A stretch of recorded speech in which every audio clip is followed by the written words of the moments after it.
Live from the city that never sleeps.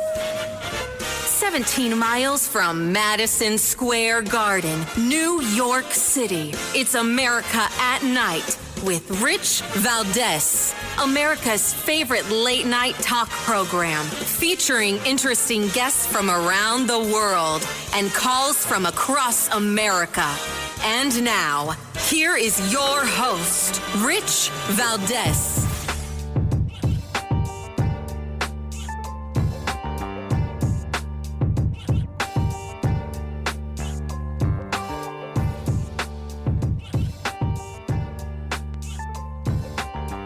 Hi there, good evening, and what's up, America? I am Rich Valdez, Valdez with an S, at Rich Valdez on all of the social media. Welcome to our program. We're live, we're national, it's Friday night. Happy to be here, blessed to be on this microphone with each and every one of you. And our phone number, if you want to join me, here's the number, 833-482-5337, 833-4-Valdez. And man, one of the slower news Fridays, right? There is a new jet. The evolution of jets is upon us. I was just watching on television this the newest fighter jet, the 47, interestingly, and very, very cool stuff to be watching and witnessing. It's interesting how we're literally one day removed from Trump being in office for 2 months, right? January 20th. To February 20th. And now March 20th. That was yesterday. Today's the 21st. Wow. Right? It feels like Trump's been, like he hasn't been gone for 4 years. At least that's how it feels for me, with so much coming out of the White House. I love this strategy.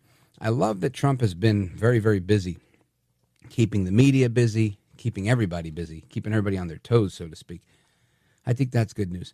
Anyway, I want to get into some of the news of the day. We're going to have some really interesting conversations today. Big court wins for Republicans. We're scheduled to speak with the chairman of the Republican National Committee, Michael Whatley, scheduled to join us a little bit later.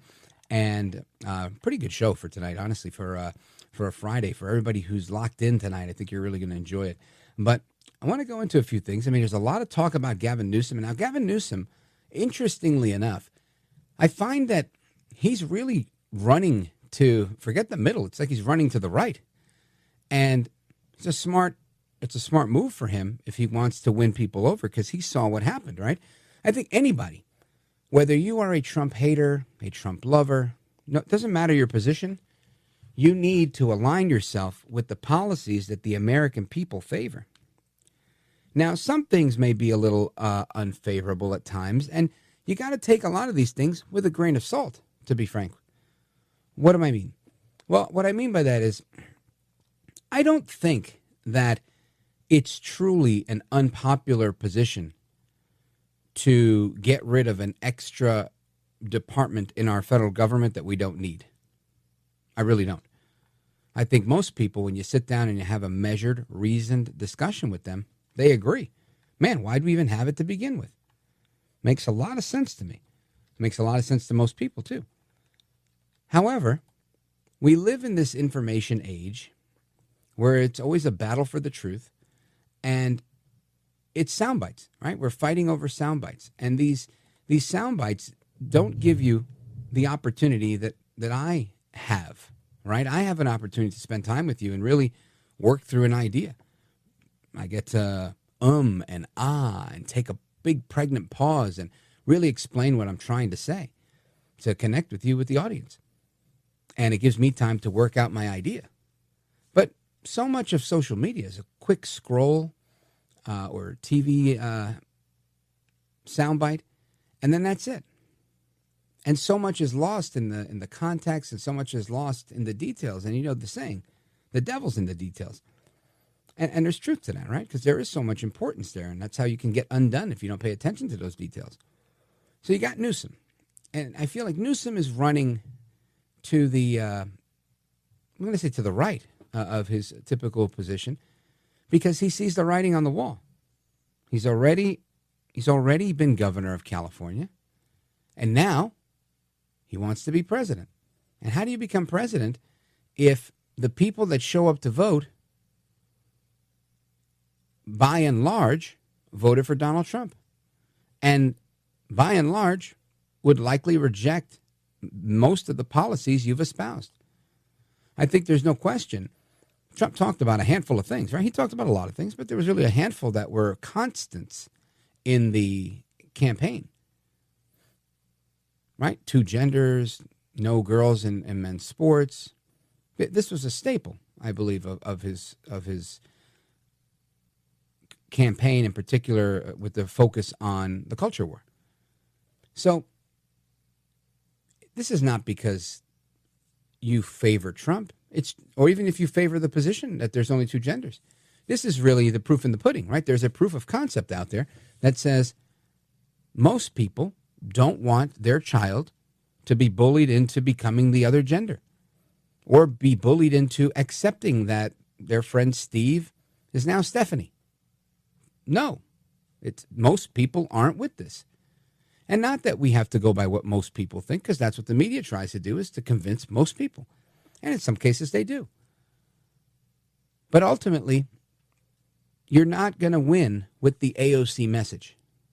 Yeah, AOC might take on Schumer. And with all of the transplants that we have in New York, right? This is a place filled with people from all over the country, the most radical, the most leftist people in the world. It's like this is the Mecca of the left. They leave California and they make their pilgrimage to New York City. And it's clear, because real New Yorkers, and when I say I mean native-born New Yorkers, they're not that left-wing. In fact, most New Yorkers are pretty conservative, and their liberal bent comes from decades and decades of indoctrination by unions. There's a big working class in New York, and the unions have a lot of control. But anyway, I say all of this stuff to make the point that, Gavin Newsom's making headlines today. And this is solely because he wants to isolate himself as, I'm not Tim Walz. I'm not AOC. I'm not. But I would submit to you, he is. All right, just look at the policies, the things that he's supported over the years. And you say, come on. People want a genuine change. People didn't vote for Trump because they all of a sudden fell in love with him. Those that love Trump always loved him. Right? I've loved Trump since I was a little kid. I think Trump was great. He was a young developer, changing the New York skyline. He's always been the man. He was in all the rap videos. He was in all the movies. He was everywhere. It was really cool that big-time New Yorker was such a big-time figure in popular culture. But those who don't like Trump will never like him for those things. They're never going to become like me and be like, he's so funny. Man, I love it when he beats up the left. I love it when he beats up the media. They're not going to. In fact, this is their main point of disdain. This is where they say, oh, my gosh, maybe I could agree with his policies, but, the way he talks when he talks, stop crying. Get out of your own way. That's all they're doing, is getting in their own way. So this is not about personality. People say, it's a cult of personality. No. This, if anything, if you want to make it a cult, it's a cult of ideology. It's a cult of America. It's a cult of loving the country. People that love the country more than they love themselves in many ways, and what they would prefer. And they say, I think that's best for the country. Service before self. You don't see that on the other side. And this is a problem. This is why they have to rig elections. This is why they have to rig voting patterns. This is why they're constantly trying to get non-citizens to vote. And we're going to talk about the non-citizen voting issue in New York that was passed into law and is now not, thanks to a very successful lawsuit that fought it. But man, when you've got to start, importing new voters in order to win, I think you've got a real problem on your hands. And they should very likely, in my opinion, they should very, very likely listen to talk radio. Because I think this is where you're going to get the information. It's kind of unvarnished. It's a real conversation. If you don't like what I say, you can call me. I'm on the radio right now. It's live. And we're reaching a lot of people because it's national. And this is why I love this medium. I love TV, but you can't call somebody on TV and give your point of reference. Radio is where it's at, in my opinion. And in a blackout, there's no TV, but there's always radio. It's always important. You got to prepare ahead. All right, the power goes out like it does in California. They got brownouts, they got blackouts because of Newsom's amazing energy policy. Well, guess what? You got to be prepared with a radio that works without electricity. C. Crane's CC Radio Solar, it's Bluetooth. It's built for the surprise power outages and for all of the unforeseen emergencies. You're going to be informed with all the latest conditions because it's got the Nowhere weather band. It also has weather alerts. It also has the best AM/FM reception.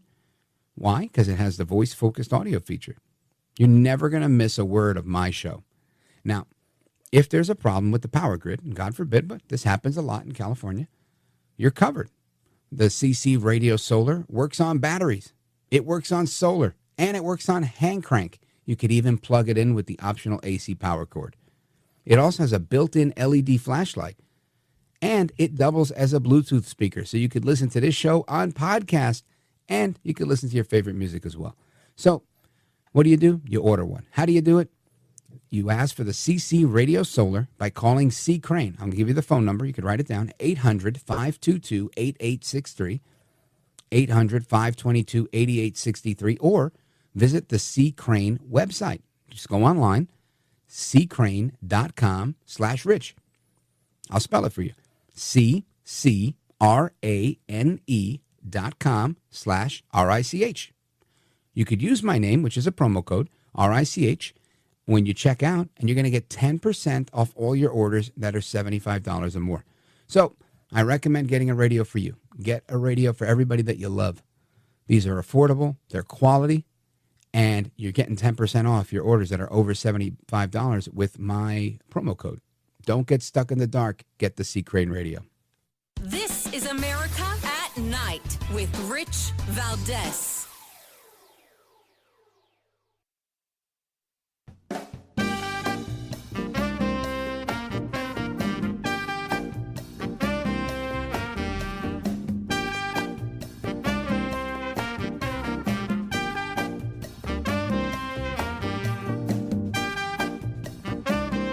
I'm so glad to be on your show, Rich. It's just an amazing broadcast that I hope the rest of America listens to every day. America at Night with Rich Valdez.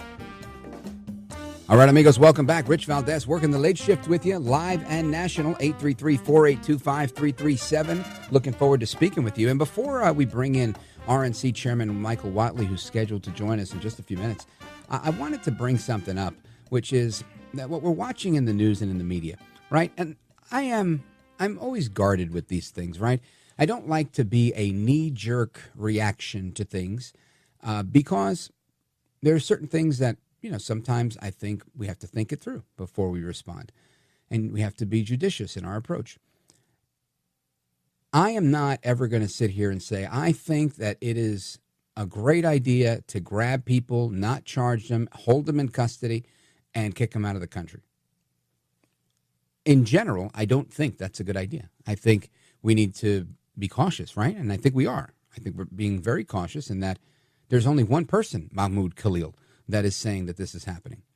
Now, I'm not saying he's innocent of anything. I'm just saying I don't want the next Democrat president to try and do that to someone else because whatever they make up. We've already seen what can happen with the Bidens, right? With the Democrats, with everybody in that last administration doing what they felt like, trying to lock up moms at school board meetings.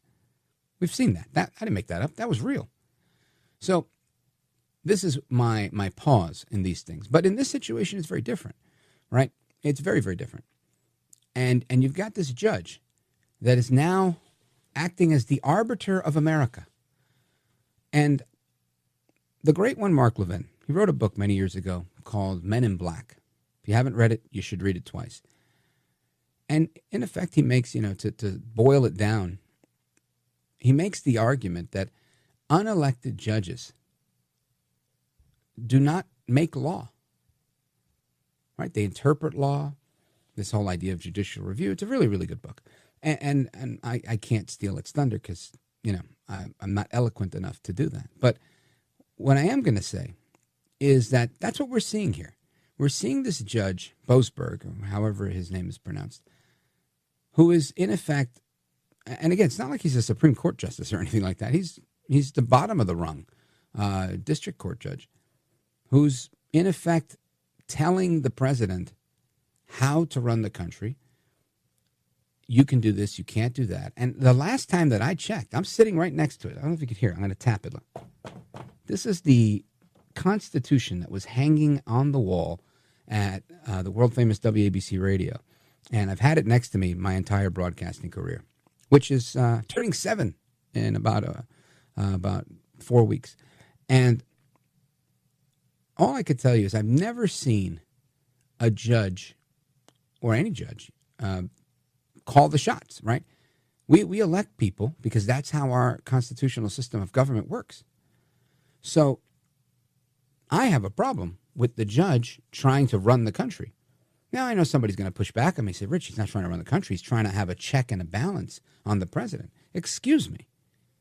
Is the court the check and the balance to the president at the district court? I mean, is there not a cabinet? Is there not Congress? Is there are lots of things here, right? It's the point I'm making.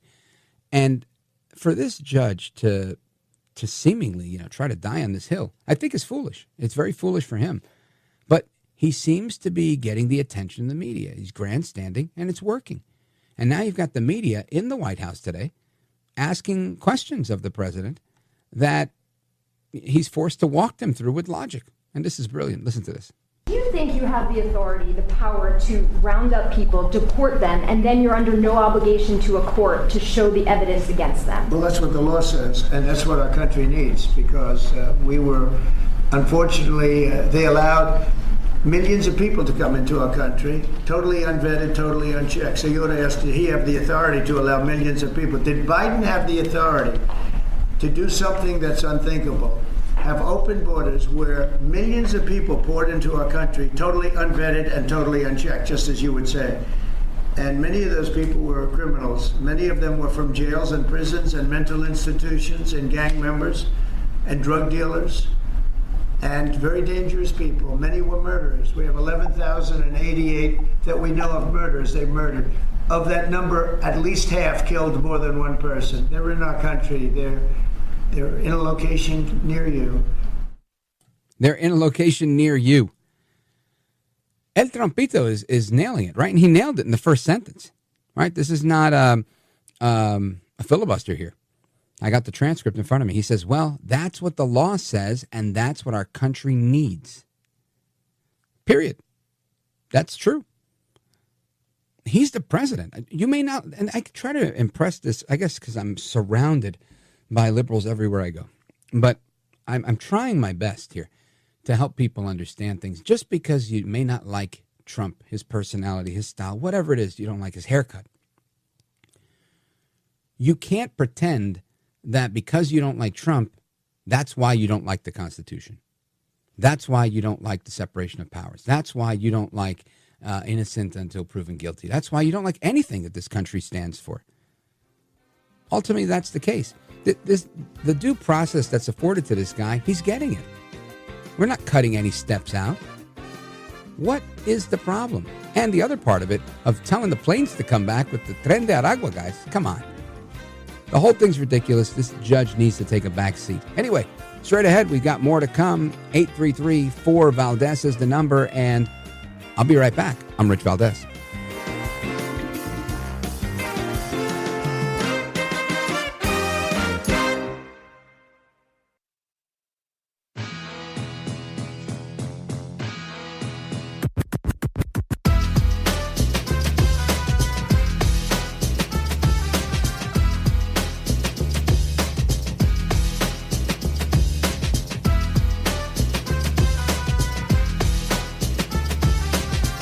Well, thank you, Rich, and thank you for everything. I know you very well, and I listen, but I have a lot of people that listen, and they love your show, and I appreciate it very much. America at Night with Rich Valdez. All right, amigos, welcome back. Rich Valdez, your liberty-loving Latino amigo. Happy to be here with you, and we continue our conversation. So I was mentioning how they couldn't get people to vote the way they wanted, so they started saying, let's let anybody vote. Right in New York City, New York State, passing this law, and it was unconstitutional then. It's unconstitutional today. The Staten Island Republicans jumped all over this, as did the RNC, and they took them to court and they won. Listen to this report from Jenna DeAngelis, CBS News. It's estimated the city law would have given more than 800,000 people the opportunity to vote in local elections, such as mayor, public advocate, borough president, and city council. But the 6-1 decision by the Court of Appeals stops that from happening. The opinion states, whatever the future may bring, the New York Constitution as it stands today draws a firm line restricting voting to citizens. The legislation passed in the city council in 2021 gave municipal voting rights to non-citizens who have been lawful permanent residents of the city for at least 30 days, along with those authorized to work in the U.S. The law took effect in January 2022 after Mayor Adams took office, but it was then challenged by Republicans led by Staten Island Borough President Vito Fossella with a lawsuit arguing the law violated the New York State Constitution. The state's highest court ultimately siding with those challengers. In a statement, Fossella writing, "This is a victory for common sense and the sanctity and security of our franchise, the right to vote as American citizens. We are pleased that this matter can finally be put to rest once and for all." There is activism all over the place. You've got judicial activists. Thank God these judges got it right, and I'm happy to celebrate that victory. I want to bring our guest in. He's the chairman of the Republican National Committee, Michael Whatley. Welcome back, sir. It is great to be on with you, sir. So, how are you feeling in the midst of all the winning? Well, I tell you what, I am not tired of winning yet, and I don't think that this nation is yet. But this is a great win for us here in the courts in New York City. As you heard, it is a common sense victory. The Constitution of New York is very clear that, you have to be a citizen to be able to vote in the state of New York. We are fighting all across the country to make sure that only American citizens are voting. We consider this to be a really important victory. Oh, I agree. And I think it's important that we're doing what we're doing, right? It's important that local Republican organizations are bringing these lawsuits. It's important that the National Republican Committee is also right there in the fight, because if we're not fighting these fights, we're losing them. What we need to do is make very clear and very sure that we have the right rules of the road in place before voting starts. One of the big lessons that we learned coming out of 2020 is you have to get these issues resolved before the voting starts, which is why in the last election cycle, we filed 175 different lawsuits all around the country to make sure that we had the basic principles of election integrity in place. Only American citizens can vote. You have to have a voter ID. We want the states to clean up their voter rolls, and we need basic protections for mail-in ballots. Now, the last time we spoke, we talked about an initiative that you had prior to the election about election integrity. Talk to us about how that's unfolding. Yeah, well, what we wanted to do was make sure that we have lawyers and observers in the room every time a vote is cast or counted. So Laura Trump, myself, Pam Bondi, Matt Whitaker, Kash Patel, and dozens of others, we had a campaign last year to recruit and train hundreds of thousands of volunteers. In fact, 230,000 volunteers signed up and served as poll workers, poll observers, and 6,500 attorneys that we were able to recruit across the country. It's so important for us to have that physical presence to make sure that we have eyes and ears in the room anytime voting is taking place or those votes are being counted. Well, it seems like it turned out well with this election. What's on, on the horizon to continue to expand those efforts? Because I know when I speak with people, this seems to be the number one contention that they have, is that they don't have that renewed faith yet that elections are winnable. Well, it's absolutely crucial. We were looking at 5 to 10% of Republican voters said that they were much less likely to vote in the last election cycle because they didn't think that their vote was going to count, because they thought it would be canceled out by cheating. I'll tell you what, if we have 5 to 10% of Republican voters don't go to the polls, we'll lose in every battleground state. So that is a critical component. And we want to make sure that we are going to put these programs in place in every state across the country. We were very successful in getting this done in the battleground states this last election cycle, but we need to expand that. we need to be operating in every single state. So we're working with our state parties in every state to make sure that we get these programs in place. We're working with our men's clubs and our women's clubs and all of our other auxiliary groups to make sure that we have the volunteers signing up. The RNC is taking the lead on the training programs to make sure that we're going to have the ballot security that everybody knows and they can trust. You know, Rich, there's another very important flip side to this, which is we wanted to make everybody understand if you're going to cheat in an election or you're going to help somebody else cheat, we will find you and we will prosecute you to the fullest extent of the law. The prophylactic impact that we had just in terms of making sure everybody understands how many people we had in the room and all of the laws that we were able to change made a tremendous difference. I think the fact that we didn't see any attempts at systematic cheating anywhere across the country was very important. Now, does that mean it was perfect? No. Does that mean it was even good enough? No. So we've got to do better, and we're going to continue to build this program. Oh, outstanding work, and I agree with you. Keep your foot on the gas. We've got to continue with that. But it's a testament to, you know, if you get in the fight, you have a chance at winning. If you don't get in the fight, we can't win at all. Folks, we're on with RNC Chairman Michael Whatley and discussing the big victory over, believe it or not, U.S. citizens only voting in elections. And thank God for that. Now, the Democrats have a new message. AOC delivering that message yesterday, talking about their view for the economy, their view for America and its values. And we're going to continue with that with our guest, RNC Chairman Michael Whatley, straight ahead. This is America at Night with Rich Valdez. Call now, 833-4-VALDEZ. That's 833-482-5337. 833-4-VALDEZ.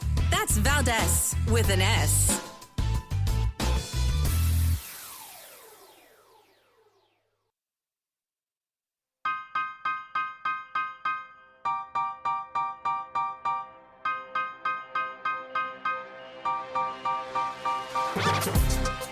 I want to listen to you, Rich, all the time. America at Night with Rich Valdez.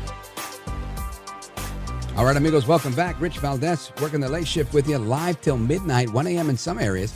And check this out. The Democrats have a message that they're bringing to the American people. They're at a rally called the Fight Oligarchy Rally. It's in Vegas just yesterday. And who do they have as their standard bearer? None other than Bernie Sanders and his communist sympathizing granddaughter, AOC, all out crazy. Listen to this. You know, Fox News and the right wing will have you believe that these American values are something out of the Communist Manifesto. That we believe these things because we went to college and read them in a book somewhere. But let me tell you, Fox News, I don't believe these things. I don't believe in healthcare, labor, and human dignity because I'm a Marxist. I believe it because I was a waitress. Because I scrubbed toilets with my mom to go to school. Because I worked double shifts to keep the lights on. That, of course, again, Alexandria Ocasio-Cortez, my least favorite congresswoman from the Bronx and Queens. And I want to get some reaction to the Democrats' new message from the chairman of the Republican National Committee, Michael Whatley. What say you about AOC and her message for America? Well, she does not speak for America because what the American voters just voted on and what they support is a strong America. They want a strong southern border. They want a strong economy. They want safe communities, and they want us to be able to protect our interests and allies around the world. It was a resounding win for the Republicans. We've got the House, we've got the Senate, we've got Donald Trump in the White House because we were talking to the American voters about the issues that they care about, and this is the agenda that we need to be moving forward with as a country. No question, I believe that, and I feel like the messaging strategy that Democrats have is severely flawed, and I also feel their messengers are few. It seems like they don't have much of a bench. In my opinion, I'm looking at this and I see Gavin Newsom running not to the center, to the right. I see Elisa Slotkin running to the right. I see Stephen A. Smith, who's positioning himself as well and oftentimes agrees with Trump. And I think to myself, are we going to have Democrats that look like Republicans in the next election? You know, I got to say, what we're watching right now is a huge fight within the the Democratic Party, and I think it's a generational fight that they are going to be having here, because right now they don't have a messenger, they don't have a message. You know, what we're seeing right now from the Democratic Party writ large in Washington is they're fighting tooth and nail for open borders. They're fighting tooth and nail for violent, illegal aliens, you know, criminals that they want to keep from being deported. They're fighting for a inflationary spending. They're fighting every single day for waste, fraud, and abuse from the federal government. They're fighting for boys and women's sports and men and women's locker rooms. This is an agenda that is not going to sell across this country. And as long as they're going to fight for this agenda, they're not going to be successful in the elections. Yeah, I agree with you there. Now, as far as this message, right, that this AOC is trying to sell this Marxist message saying, you know, it's because I was a waitress because I'm trying to keep the lights on. She's trying to appeal to real Americans that are facing real challenges. Do you think her message is resonating? Because I feel like more Americans hear Trump and say, yeah, he's actually promoting no tax on tips. He's promoting no tax on overtime. That's going to help me keep my lights on. Yeah, the fact is that Democrats just want government to provide the answer for every problem.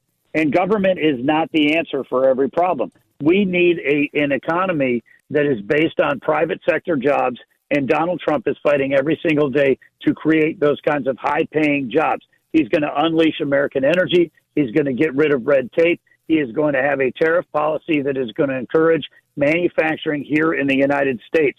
You know, the fact is that every dollar goes to Washington, 35 cents, 45 cents, 50 cents stays in Washington. The rest of it goes back out into the economy. That is how you get a weak, anemic economy. And every time the government spends more money than they bring in is why we have inflation. That inflation was the key reason that we saw grocery prices, gasoline prices, and housing prices go up 20, 30, 40, 50% over the last 4 years. And the American people have said clearly they've had enough of this. They want jobs, they want a strong economy, and they want a safe community. Really well put. RNC Chairman Michael Whatley, please let everybody listening know how they can keep up to speed with everything that you guys are doing at the RNC and how they can follow your work. Sure. Well, certainly if you want to watch President Trump, just watch his Truth, or watch him on TV. It is absolutely awesome every single day to see him rolling out his agenda and making sure that his administration is delivering on the promises that they made. We've got at the GOP, our website, GOP.com, and we've also got a great presence on Twitter. Outstanding. Well, Mr. Chairman, continued success in everything you're doing. It looks like we're trending in the right direction. And I want to thank you for being here. Hope to have you back soon. Godspeed, sir. Yeah, Rich, we really appreciate you. And more importantly, we really appreciate your listeners. They are the reason that we have this going right now in Washington with President Trump, a Republican House, and a Republican Senate. Well, thank you again, sir. I appreciate it. God bless. We'll talk again soon. Yes, sir. All right, amigos, we're taking a pause right here, coming right back with your phone calls and more. Open phones across America, 833-482-5337, 833-4-VALDEZ. This is America at Night with Rich Valdez. Call now, 833-4-VALDEZ. That's 833-482-5337, 833-4-VALDEZ. That's Valdez with an S.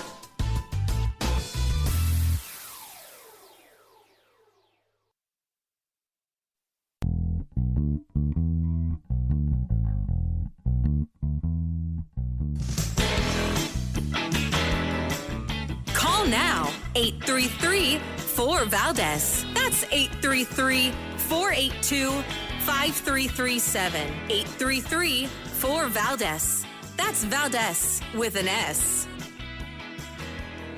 All right, amigos, welcome back.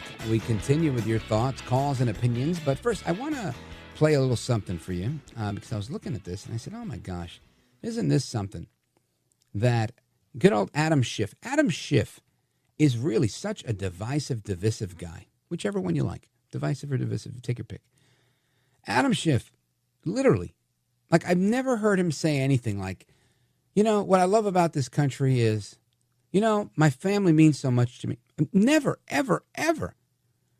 This man is always talking about how bad it is, how bad this is, how bad you are, how bad everything is. Now he's talking about how Trump has created a climate of fear. Listen to this, cut number 10, Adam Schiff. I am surprised just how quickly they have created a climate of fear. I wouldn't have thought it possible, but by going after universities, they're intimidating other universities. By going after certain press organizations, they're causing others to self-censor. By going after certain law firms, they're causing other lawyers to not want to take cases if they think it will be retaliated against by the administration. When he says self-censor, what an authoritarian thing to say. Causing others to Who's supposed to censor you? He makes it sound like somebody's supposed to censor me, like somebody's supposed to censor you other than yourself. That's the whole point of having agency over yourself, is that you censor yourself. I don't tell you to go F yourself because I'm censoring myself, not because somebody told me I can't say it. There's something wrong with these people. There really is. And I hate to paint with a broad brush, but today Adam Schiff is on my last nerve. Why? For this reason. Because he never has anything good to say about anything. Not about his people in California, not about how he loves his state, nothing. This man is just constantly malcontent. And it's me duele. It hurts. It hurts to see a guy that's in such agony all the time. Give it a rest. Go ahead. Companies, towing a Trumpian line because they're worried about losing government contracts. Hold on a second. Hold it there. That's politics. Right? Isn't that always politics? People who compete for contracts want contracts. You can tell me companies are afraid to lose a contract because they're towing the Trumpian line. Hey, did you just wake up and show up in politics where people get contracts? That's how that works. You don't want to be in that game? Don't be in that game. Get a job like everybody else. Start a company. Open a landscaping business. You don't need to compete for any federal or state contracts. But if you're in the business of getting money from politicians, tax dollars from politicians, that means you're in the business of trying to curry favor with those politicians. And every 4 years, you have the potential of trying to curry favor with a new type of politician. So Adam Schiff will have you believe that it's somehow bad to try and curry favor with Trump, but it's good to curry favor with Joe Biden or Barack Obama. Come on. I mean, these arguments are stupid. They don't hold water at all. This is what I mean by a malcontent. He used to be so good at lying to people, so good at convincing you, make you think, wow, maybe I got this wrong. Right? He was really effective, I think, in his rhetoric. This man is a shell of himself, Senator Schiff. Go ahead. Possible to so quickly create that climate of fear. And we have to band together. We have to speak out. We have to push back. We have to show courage. The dictator wannabes, this is part of their playbook. And the only way to defeat it is by standing strong and saying, basically, screw you, I won't be intimidated. Listen, cue the applause. Dictator wannabes like him that say you don't want people to self-censor you. Let me censor you, right? What a pendejo. Anyway, I want to get to your thought. This could drive me to drink. Let's go to the phones. Paul, Boise, Idaho, KBOI. Go right ahead, sir. He's what a lead in. Thanks. Thanks, Rick. Yep. Thank you, brother. I appreciate it, Paul. I'm sorry the music is kicking us out of here. I didn't time that well enough, but if you want to hang on, I'll bring you on in the next hour. Amigos, we continue with this conversation all over the country, but for some of you, this might be the end of the road. So if it is, take care, good night, and God bless you, America. Hasta la próxima. I'm Rich Valdez.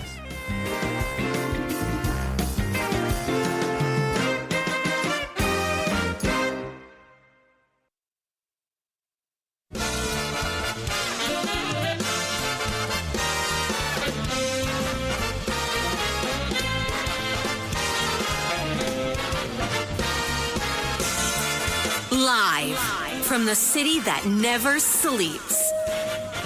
17 miles from Madison Square Garden, New York City. It's America at Night with Rich Valdez America's favorite late-night talk program, featuring interesting guests from around the world and calls from across America.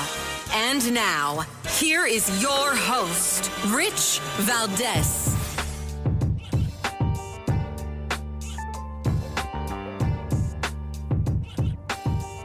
Hi there, good evening, and what's up, America? I am Rich Valdez, Valdez with an S, at Rich Valdez on all of the social media. Welcome to the Friday night edition of the program. We're live, we're national. It's about 7 minutes after 10 p.m. New York time, D.C. time, East Coast time. Happy to be here with you. Blessed to be on this microphone. And our phone number is 833-482-5337, 833-4-VALDEZ. If you want to join us on our late night national town hall conversation, feel free to give me a call.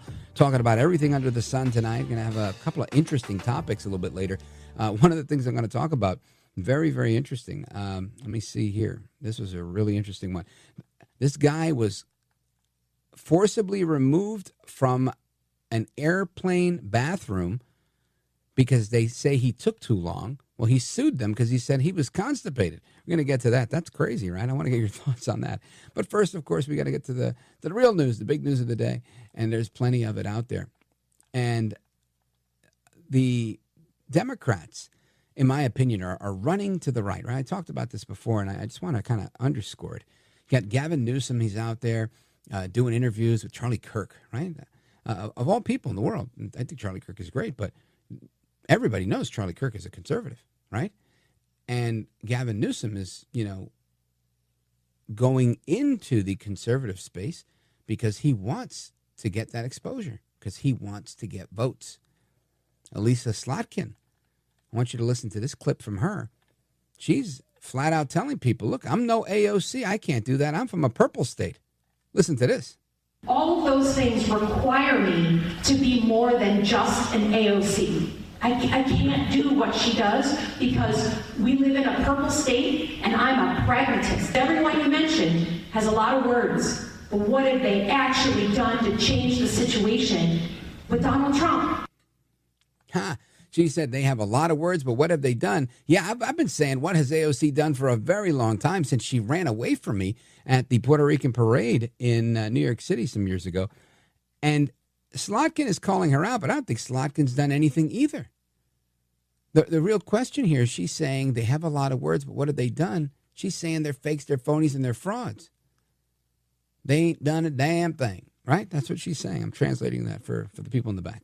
So people are fascinated by this, but everything is, I'm going to use the term common sense, which is an abused term, by the way. I think too many people use it. And they don't, it's not very common, right? They have some sort of unique insight. And then it's common sense. It's not common. It's not common to anybody I know. But blue states are losing people. Report in PJ Media, Americans are still fleeing blue states and taking their electoral votes with them.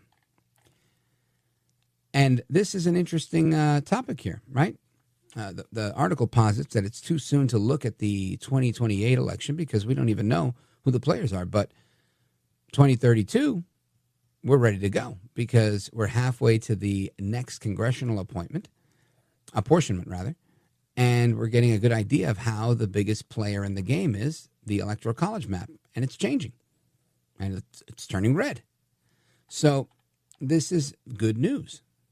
So there's a census that's coming up at the start of each new decade, and with it, Congress's 435 seats are apportioned amongst the several states, and this is a zero-sum game.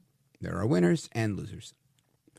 So it goes on, but basically makes the case that what's going to happen when you have these people going to different states? Which way is it going to sway things? One way or the other, obviously. And it looks like it's going to work well, right? GOP, doing well in Idaho and Utah, should gain one congressional seat in each district. Florida and Texas, they're going to gain 4 seats each. Obviously, these are all going to be red seats.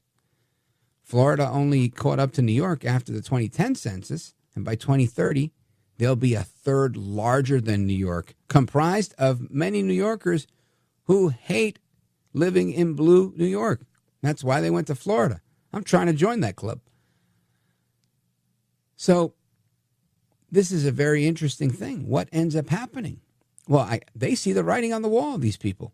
Newsom, Senator Slotkin, and the like. The ones that don't see it are the culture warriors. And you have them on both sides, and it's not a bad thing to be a culture warrior.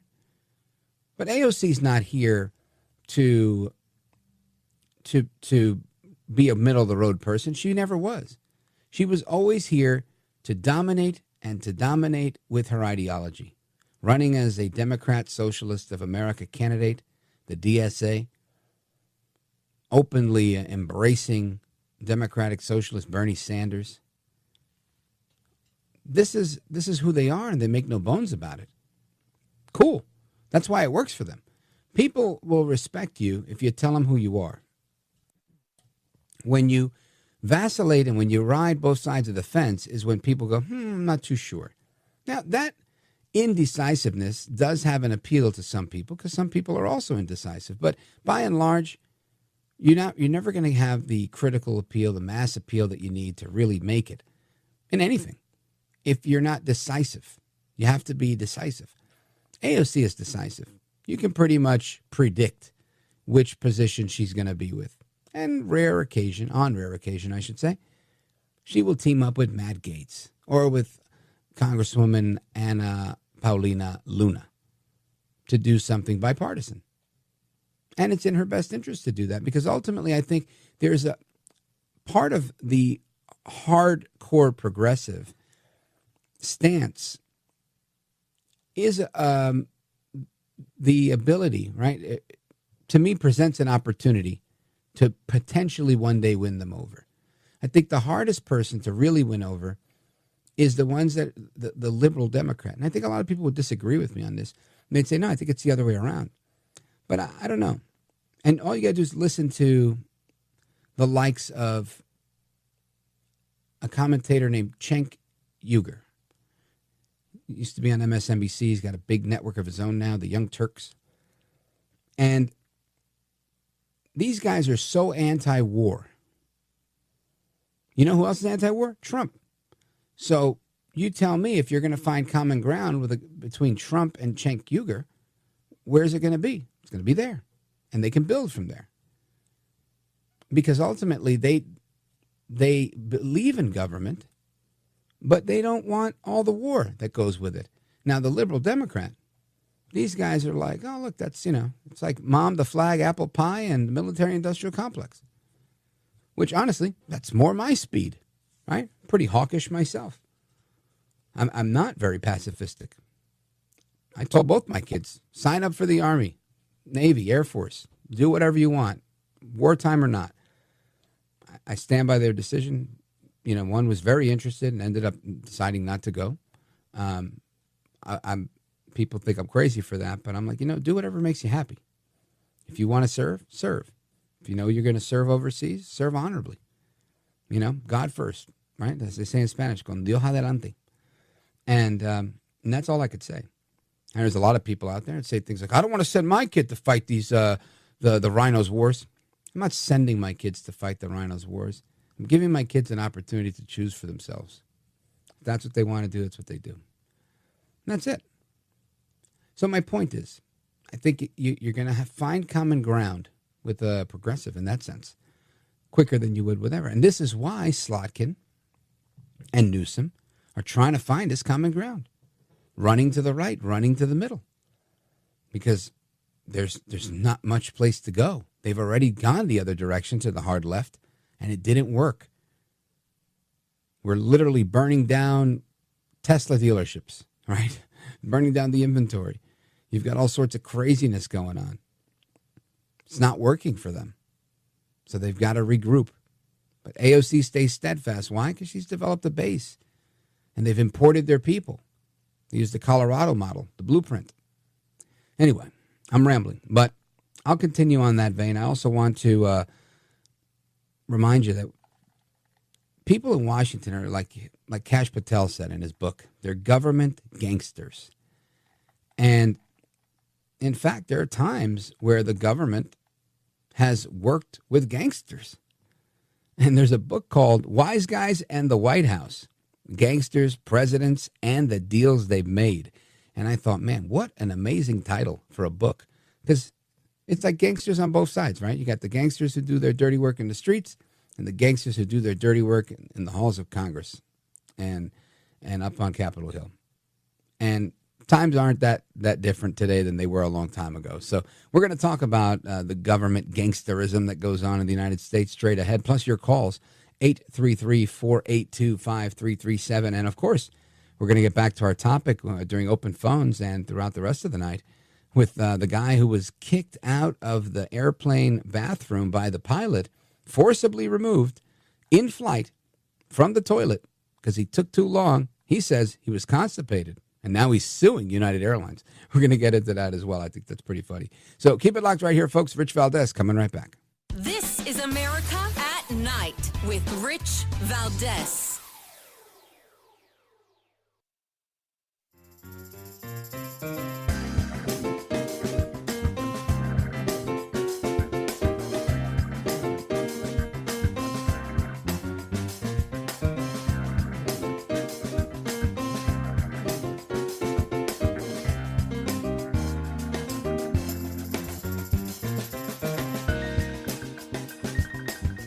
Look at Rich Valdez. He's now a radio host, and he's a great radio host. America at Night with Rich Valdez.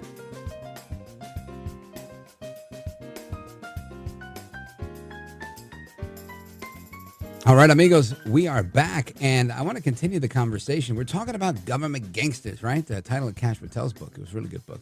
And it reminds me of so many things that we hear, right? And Michael Franzese, he's a former mobster himself. He was on this podcast, and he says that the JFK hit was a mob hit. Listen to this. Speaking of killing in the streets, what do you think about the mob ties in the JFK assassination? My whole life, all I ever heard, and I have no reason to disbelieve it because it was from the right people, without a doubt, that it was a mob hit. Really? No question. And look, Jack Ruby, come out of Chicago. You know, he was around the Capone guys back then. Mm-hmm. All of a sudden, he goes into a police station out of nowhere, and he kills Lee Harvey Oswald. Come on. A little suspect. It was a setup. The CIA knew about it. I mean, what's his name? Accardo said it. You know, we killed the wrong Kennedy. He had it on tape. Joe Kennedy made a deal. We were supposed to have access to the White House if we delivered Illinois. We delivered it. When I say we, you know, the family there. They delivered Illinois, and what happened? Bobby Kennedy went just the opposite. You know, as U.S. attorney, he started prosecuting. He went after families. Yeah, he went after it. When you say the mob did JFK, does that mean the CIA worked with the mob? Yes. Wow. The CIA working with the mob. Shoot, maybe the CIA is the mob. I want to get to the bottom of this with the author of the book that I mentioned before, Wiseguys in the White House, Gangsters, Presidents, and the Deals They Made, Eric Dezenhall. Welcome. Thanks for having me. My pleasure. So you heard this commentary here from Michael Franzese and on this JFK assassination being a mob hit. Wouldn't surprise me if it was, but with the release of all these JFK documents and not much else coming out of that, what's your take on that? What do you think of his statement?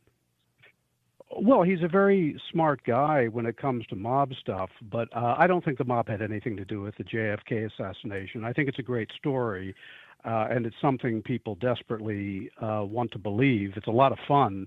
But I think that if the mob had anything to do with it, the feds would have rained such hellfire down on them. And all these guys were wired up around the time of the Kennedy assassination, and they found nothing that indicated that they had any involvement. Some of them were happy that he was killed, but they didn't kill JFK. In fact, around that time, you had a lot of mobsters were saying, oh my God, they're going to end up blaming us because he's prosecuted us. And they were actually scared of it. Angelo Bruno was caught on tape saying, being terrified. Angelo Bruno of Philadelphia was terrified because one of his guys shoved an FBI agent and they beat him within an inch of his life. I mean, there are very few things in life I know for certain. One of them is you do not mess around with the feds. And just because the mob was angry with Kennedy, and they had reason to be. It doesn't mean they're going to kill them, to kill him. I mean, the fact is the Kennedys did get mob help in 1960. Joe Kennedy went to Meyer Lansky's partner, Jimmy Alo. If you saw The Godfather 2, there was a character, Johnny Ola, that's based on Jimmy Alo. And Jimmy Alo said, I don't want to have anything to do with it. Talk to your friend Sinatra.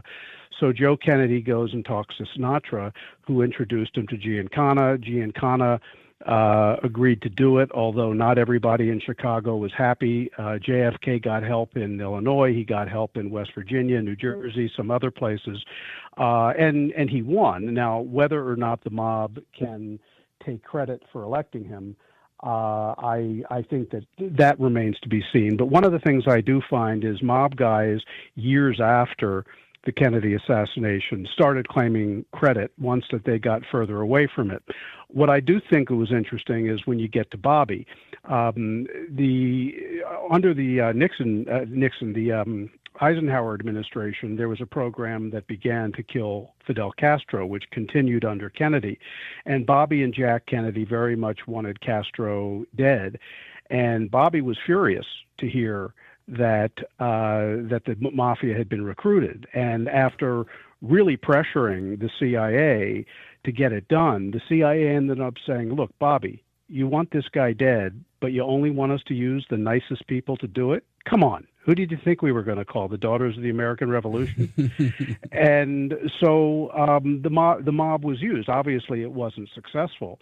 But one of the things, Rich, that I always found interesting is that the very same people who went after the mob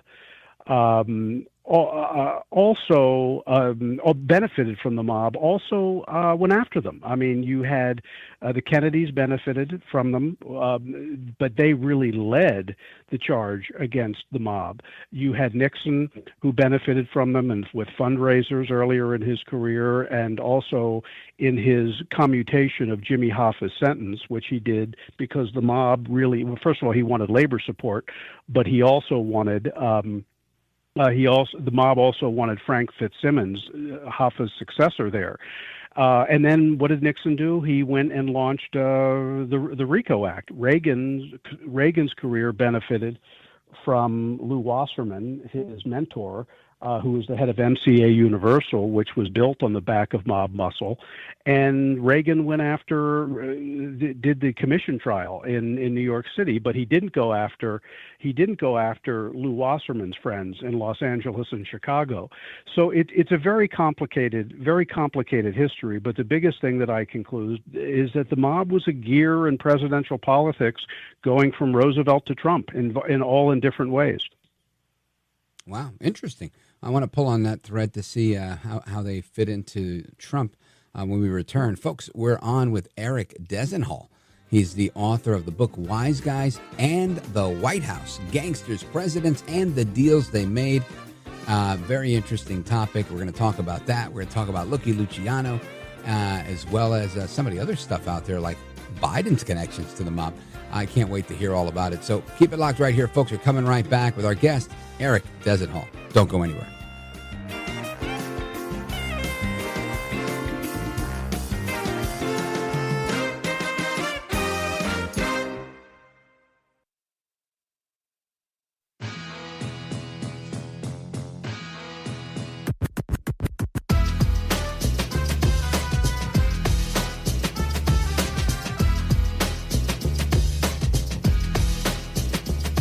Well, you, of course, have a track record now. People have heard you, and they know that, in fact, you've got the goods. You have the talent, and you have the ability to do a superb job. America at Night with Rich Valdez. All right, amigos, welcome back. Rich Valdez keeping you company straight till midnight, 1 a.m. in some parts of the country. And we are continuing our conversation with Eric Dezenhall. This is a fascinating book, Wiseguys and the White House, Gangsters, Presidents, and the Deals They Made. And right prior to the break, our guest made a comment saying that the mob has been involved in presidential politics throughout. And I thought, man, I didn't know the mob was messing around with the Trump people. So I want to hear about that. I also want to hear about how they were connected to Biden and everything in between. Let's bring back our guest, Eric Dezenhall. Welcome back, sir. Thanks for having me. Let me try to hit those one on one, and I promise I'll get to World War II, your World War II Luciano issue in a second. But let me summarize the Trump issue. Donald Trump is the only president who has openly admitted to having dealt with the mob. He's been on Letterman saying it.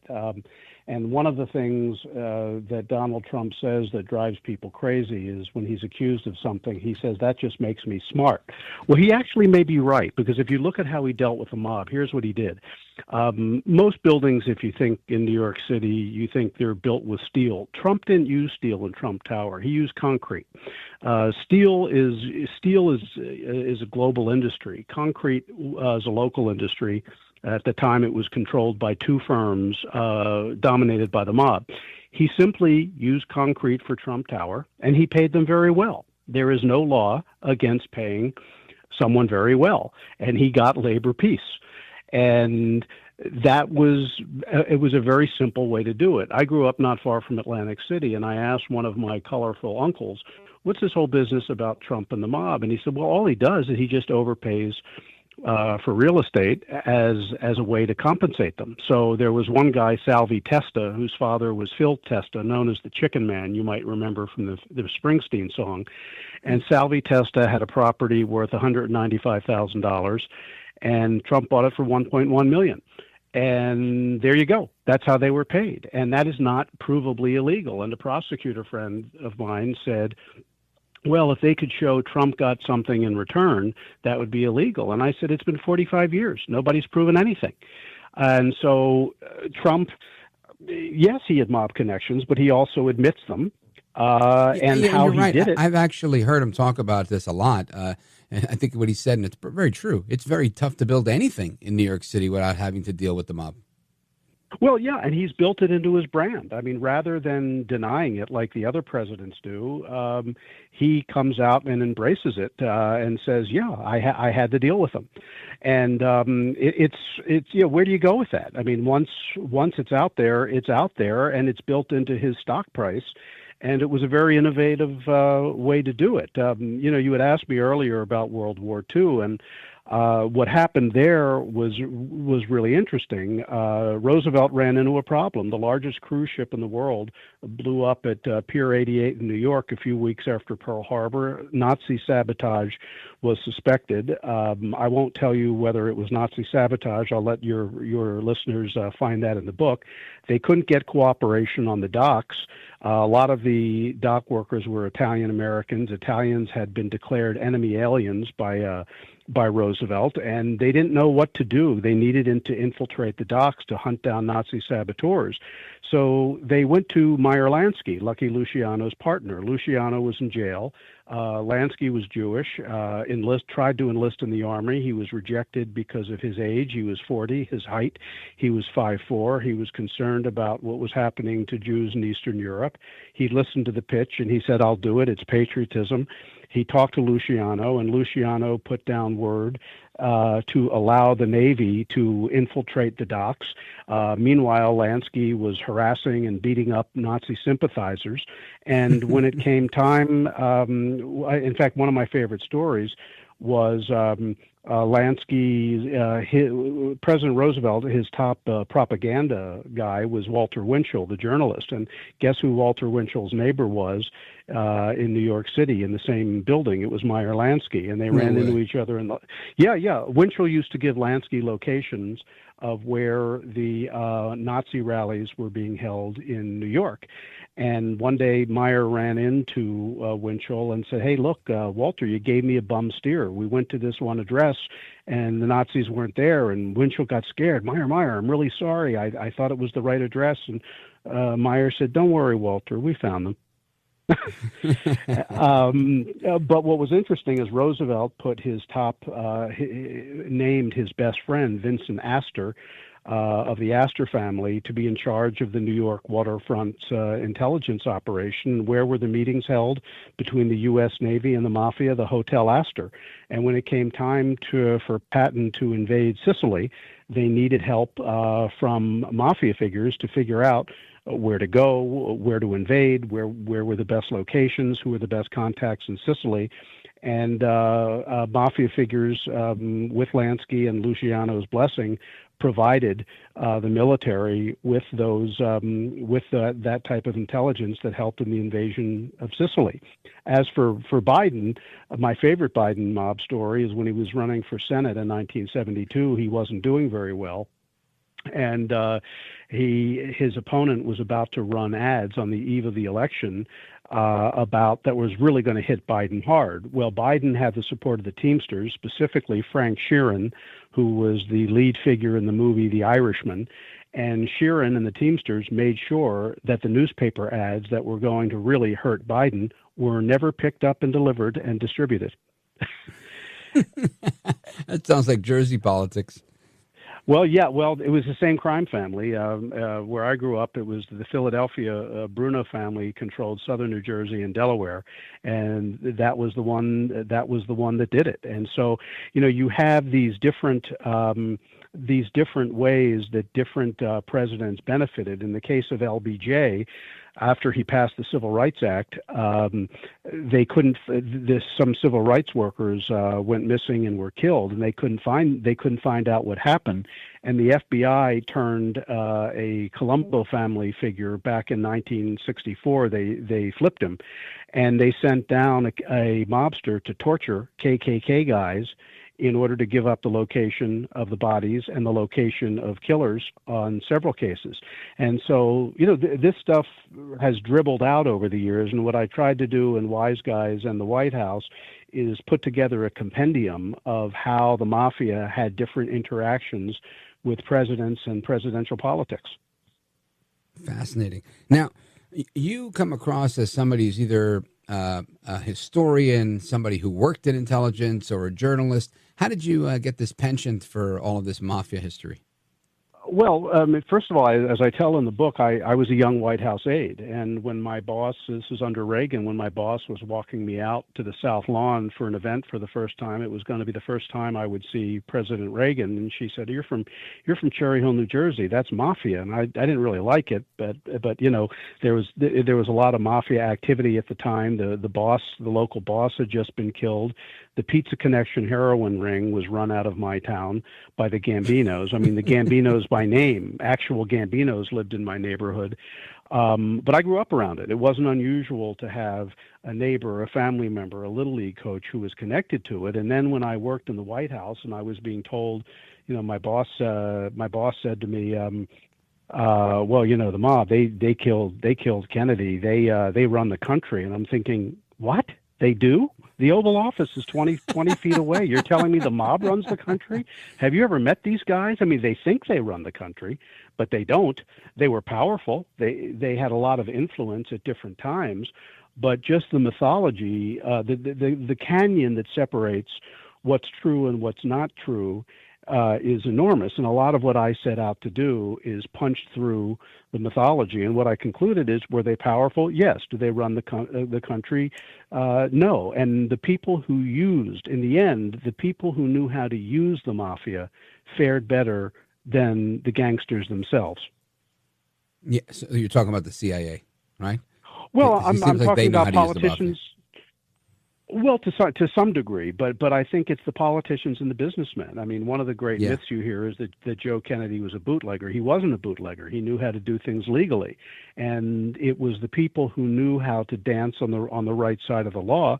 People like Trump, yeah, he used the mafia, but you can't prove to me that he did it illegally. And so who wins in the end? It's the people who know how to dance along the line, not the people who remain firmly on the wrong side of the law. But, the more time you spend with mobsters, the more you'll hear we run the country and stuff like that. And I believed it once, but I'm no longer a 24-year-old, gaga kid. I'm 62 years old, and I've learned a little bit more about how it works, and that's what I put in the book. Fascinating stories. Eric Dezenhall. Let everybody know how they can get a copy of Wiseguys and the White House, Gangsters, Presidents, and the Deals They Made.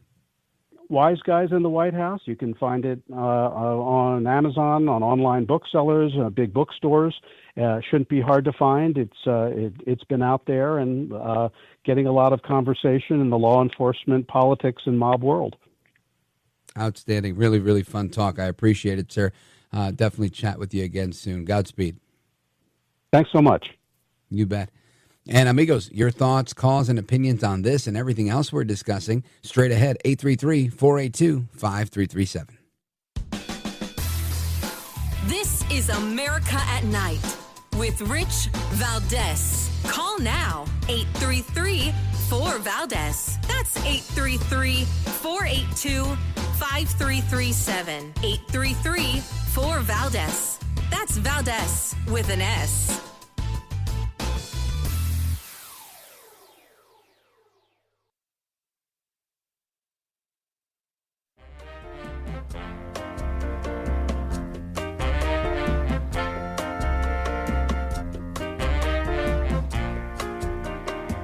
Call now, 833-4-VALDEZ. That's 833-482-5337. 833-4-VALDEZ. That's Valdez with an S. So the gentleman's name, he's from New Jersey, he's 20 years old. His name is Yisrael Lieb, and he was in the bathroom for 30 minutes or something like that. Flight attendants asked, where's the guy sitting next to you? The guy said, I don't know. He went to the bathroom, never came back. Flight attendant said, hey, you okay? And he said, I'm experiencing constipation, and I'll be out shortly. But 10 minutes after that, the pilot demanded that he leave immediately, eventually yanking him out. Enraged, the pilot broke down the door and yanked Mr. Lieb out while his pants were still down, exposing his genitalia to the passengers. Ay, bendito. As Lieb pulled up his pants, the pilot said he would get him and his seatmate arrested, allegedly saying this is how, quote-unquote, Jews act, according to his lawsuit. After landing, the person he was flying with, Mr. Sabag, and Mr. Lieb were arrested by 5 U.S. Customs and Border Protection agents who boarded the plane and brought them to a detention facility inside the terminal. The agents cuffed them, yelled at them, causing them pain. And that's the story there. And now there's a lawsuit going on. So I'm curious to know, what are your thoughts on this, America? 833-482-5337, 833-4-VALDEZ. Let us go to Jim. He's in Naperville, Illinois, WLS. Go right ahead. I'll tell you what, man. Listen, I just started a diet. It's a keto diet. Oh, I did that for 4 years. Yeah, and I'll tell you what, the dehydration will cause that. Okay, and I had, that's what you're gonna be faced with is constipation like that. Okay, and especially at the very beginning of it, that you don't understand that what the cause is, with the diet. But this guy, he could just be dehydrated, and he's got that problem. You know what I mean? It's like, what the hell? Yeah. Listen, I get it. I did the keto diet too, and I can tell you, the only caveat for me was my doctor put me on it, and it was like a one-sheeter.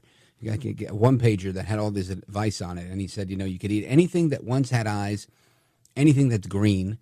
You can't eat these 4 things, bread, rice, pasta, and potatoes, and you have to drink a minimum of a gallon of water a day. And I guess that's how I fought the dehydration, and because I had to drink a lot of water. And I didn't drink any juice, I didn't drink any milk, I didn't drink anything else other than water. And I did that for like 3 months, and then I drank, a little bit of diet soda every now and again.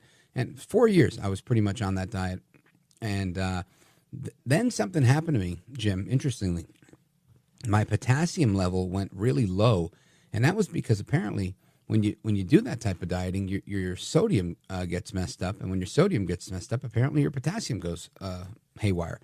So I was then instructed to at least once a week to consume broth of some sort that would have about 1,000 milligrams of sodium in it, and that would prevent that from happening. And guess what? It did.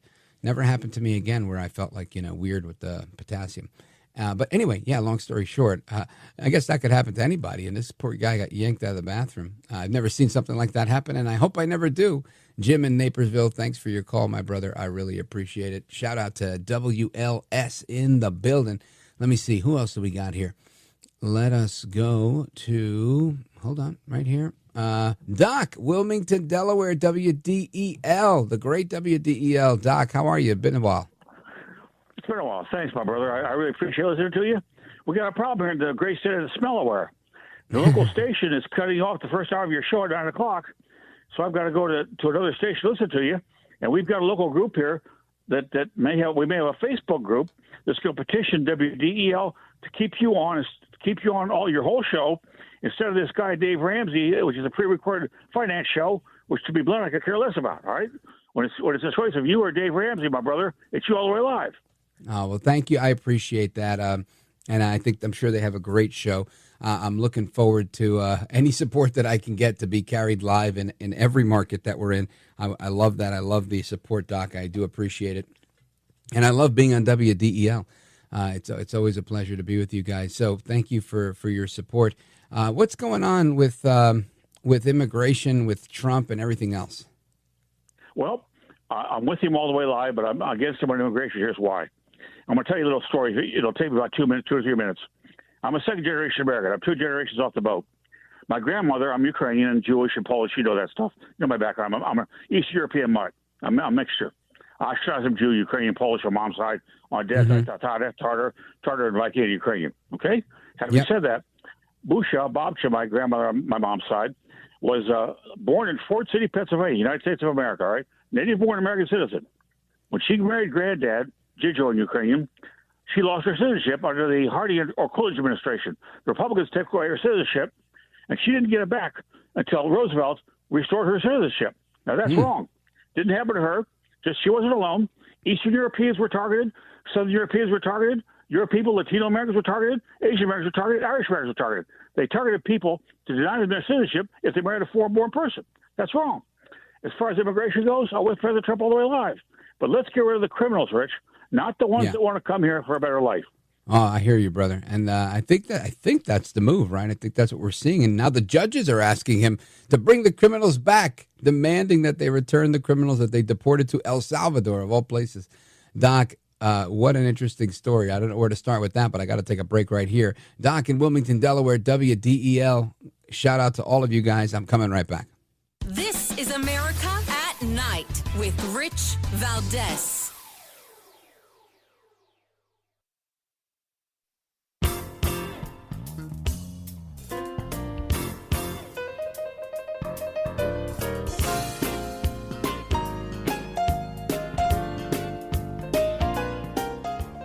All right, amigos, welcome back. Getting to a couple of more of your calls, open phones across America, speed round, and of course, we're coming back with another hour after this. Let us continue. Where do I want to go? I want to go to John. John's calling us from Horseshoe Bend, Arkansas. KSAR. Go right ahead. Hey, Rich, I think we should bring the gang members back. Give them to me. I'll go to that judge's house and say, okay, here's your guys. You take care of them. Take a 45, shoot each of them in the head, and let them bury them. Well, that sounds a little crazy. But I get the point of saying, hey, you deal with them, Judge. And it seems like they're not thinking things through. John in Horseshoe Bend, we never endorse violence, but I get the picture. Thank you for the call, brother. KSAR. And let's see, what else do we got here?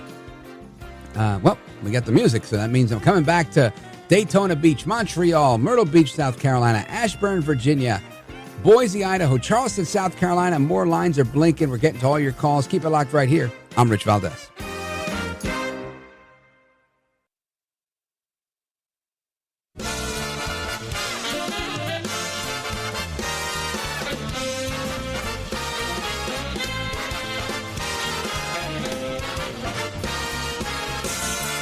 Live from the city that never sleeps.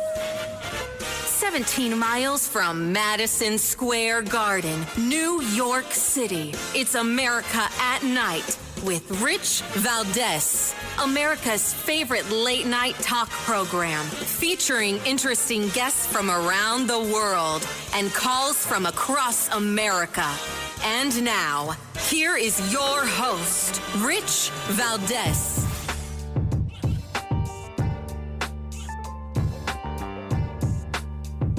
All right, amigos, welcome back. And again, we talked about the lawsuit that the Republicans filed against the state of New York, the city of New York, for allowing non-citizens to vote. That's crazy. Anyway, hi there, good evening, and welcome back, America. Rich Valdez with you, working the late shift. And let me give you the phone number, 833-482-5337, 833-4-VALDEZ. Happy to be here with you this Friday night. It's 7 minutes after 11. Here's the phone number, 833-4-VALDEZ. Now, I want to get into things. Like I said, we talked about this lawsuit. We're going to reflect on this conversation with Chairman Michael Whatley. There's also the astronauts that have gotten stranded and were delivered home thanks to Elon Musk. And now a question was raised over overtime pay because they'd been up there for 200 and some odd days, and they didn't get any extra compensation for getting stranded up there. Listen to this. The two astronauts that you just helped save from space, they didn't get any overtime pay for all that extra time. They got $5 a day per diem. For 286 days, that is $1,430 in extra pay. Is there anything the administration can do to get them, to make them whole? Well, nobody's ever mentioned this to me. If I have to, I'll pay it out of my own pocket, okay? I'll get it for them. I'll take care of that. I like that. I think that's... I'll pay it right out of my... Is that all? That's not a lot for what they had to go through. And I want to thank Elon Musk, by the way, because think if we don't have him. You know, there's only so long, even though they're in the capsule up there, that the body starts to deteriorate after 9 or 10 months. And gets really bad after 14, 15 months with the bones and the blood and all the things that you've been reporting on very well. And if we don't have Elon, they could be up there a long time. Who else is going to get them? And I just want to thank him. El Trompito offering to pay the overtime pay to the astronauts from his pocket. Fascinating, right? I mean, you just don't hear stuff like that too often. So kudos to El Trompito for doing that. And lots more, right? We talked about this lawsuit. We talked about the astronauts. We talked about the government gangsters a little while ago. The fact that not this White House, but previous White House administrations have colluded with the mafia. Very good. If you missed that conversation, check it out, richvaldez.com. It was a really good talk. And we're going to get to a lot more. We're going to talk about what's going on in New York this hour, the rest of the crazy that's going on in New York. And there's just a lot, right? There's a lot. I mean, congestion pricing. I believed that I was scheduled to be on the Rita Cosby show tomorrow in Newsmax TV at their studios in New York City. And then I got a confirmation saying that it was to appear via, remote. And I thought, oh, cool. Why cool? Well, I love going to Newsmax studios. I love it, I love nothing more. I get to go there. They're very nice to me, beautiful people. The lighting is great, and it's great. But it's like $29. I think it's a little less on a Saturday. But congestion pricing, right? It used to be $16 to go through the Lincoln Tunnel, but it gets worse. Now that they have congestion pricing, it's nearly double. And it's crazy. Just imagine that. You're just paying that to be able to drive into Manhattan. Now, I will submit to you, this congestion pricing thing works. They wanted to keep cars off the road. They're keeping them off the road. You go into the city and it seems like nobody is on these roads. It really is just, it's just crazy to me to see New York so barren, if you will. There's just really not a lot going on. But they want to push you to drive, to ride the buses. They want to push you to do what they want you to do. So, all right. That's what's that. We'll talk about that with one of my favorite New Yorkers in a little bit. Curtis Sliwa is scheduled to join us in a little bit. But really is a fascinating thing. Now, we have kicked off open phones across America a little earlier than usual because we had so many people. And I want to go to Patrick calling us from Ashburn, Virginia, WMAL. Patrick, go right ahead. Hey, Rich, how you doing tonight? Wonderful, thank you. Thanks for having me on. Just wanted to, I'm thankful for everything that's going on right now. It's pretty crazy times, but wow, it flipped so fast. It really What are you did. talking about in particular? I'm just talking about the presidency and everything that's being passed, and hopefully the peace that's also happening with the wars overseas. Yeah, well, we had a little bit of a ceasefire, but it seems like that has been ratcheted up back into a conflict in the Middle East. And Putin gets off the phone with Trump and he starts bombing stuff in Ukraine again. So we're not there yet, but I agree with you. There's a hope for peace that's down the road, and I hope we get there sooner rather than later. We'll be fine. It will be settled. Give him time. I mean, he's only been in there, 2.5 months or 3 months. No, 2 months and 1 day. He just got all of his people on board. Now we're gelling. Give it time. My fear is, my odd prediction is, next year, when we were moving on back in 2016 to 2018, before the pandemic came out, I fear something else might come out again. You mean like another pandemic? Yeah, hey, it worked. It stopped everyone in their tracks. Yeah, well, I think a lot of things are very effective the first time around.